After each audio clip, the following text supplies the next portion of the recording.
Doctors gave up, but a tiny glowing creature refused to. The hospital room always smelled like medicine and quiet fear. Machines hummed softly beside a small bed where 12-year-old Lyra lay weak, pale, and tired in a way no child should ever be. Her illness had drained her strength for months. Her smiles faded first, then her laughter, then even her voice became just a thin whisper drifting through the air. Doctors tried everything. Her parents hoped for anything. And Lyra, she simply stared at the ceiling most days, imagining what life might feel like if pain wasn't her constant shadow. One evening, just as the sun dipped behind the city skyline, Lyra's father walked in carrying a small glass tank. Inside, something tiny and pink swam slowly, almost glowing. "What is that?" Lyra asked, a spark of curiosity flickering through her tired voice. "It's called an axolotl," her father whispered. "They say it can heal almost anything on its body. I thought, maybe watching it might help you feel a little stronger." Lyra gazed into the tank. Big black eyes. Soft frilly gills like tiny pink wings. A creature so delicate, yet so magical it didn't look real. She pressed her hand gently against the glass. The axolotl swam toward her, slow but deliberate, almost like it recognized her sadness. "Hi," she whispered. The creature blinked slowly, as if returning the greeting. And in that quiet moment, something inside Lyra shifted, something warm, something fragile, something she thought she had lost. Every day afterwards, even on the mornings when she barely had enough strength to sit up, Lyra watched the axolotl glide gracefully in the water.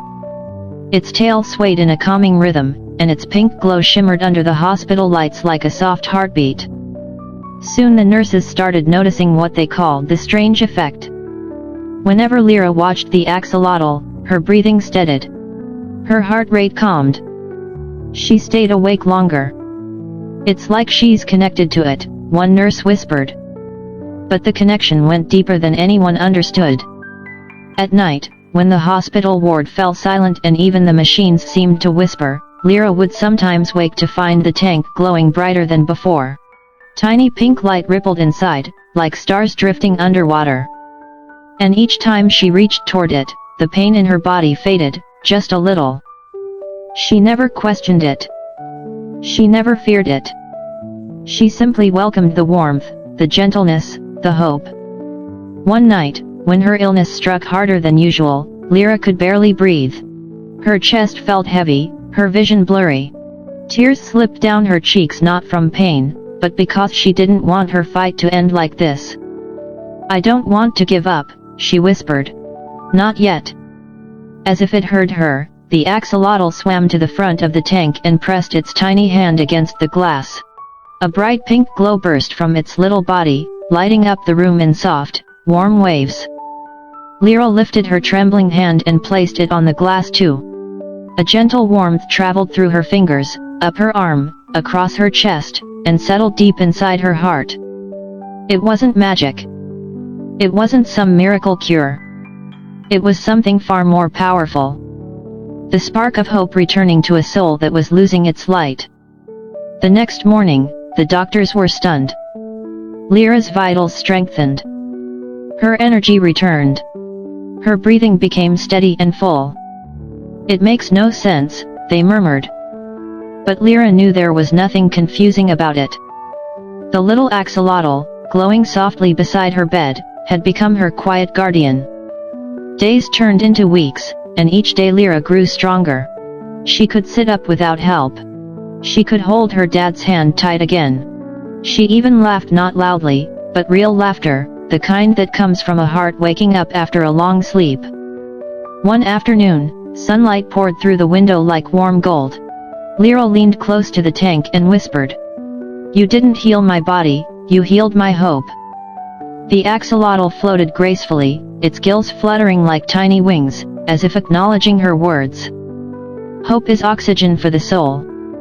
And sometimes, it arrives in the form of a tiny pink creature with a quiet glow. 2 months later, Lyra stepped outside the hospital on her own feet. She was slow, careful, still healing. But alive. Her parents cried. Her doctors smiled. And in her hands, she carried the glass tank with her glowing companion inside. Because the axolotl wasn't just a pet anymore. It was her reminder that even in the darkest storms, a single spark, one small creature, one moment of light can pull someone back from the edge. Lyra pressed her forehead gently against the tank and whispered, "You're my miracle. My pink miracle." The axolotl glowed softly in return, warm, alive, and full of quiet strength. If you believe even the smallest spark of hope can change a life, hit subscribe and join our journey of powerful motivational stories.